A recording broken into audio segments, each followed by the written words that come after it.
زنت باید اولویت زندگیت باشه. مادرت اولویت بابات بوده. اولین اتاقی که داشتم شکم مادرم بود. اولین غذایی که خوردم شیرم مادرم بود. اولین تختی که روش خوابیدم پاهای مادرم بود.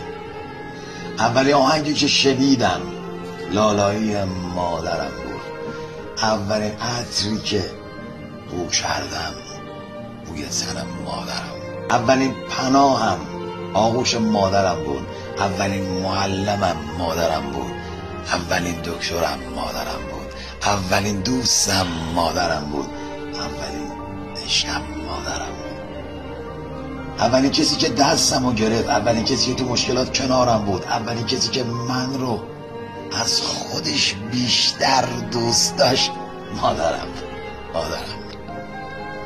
میگن اولین ها هیچ وقت فراموش نمیشن و مادر اولین و فراموش نشدنی ترین آدم زندگی همه ماست. اون وقت ارزش پرستیدن نداره. مادر خدای منی.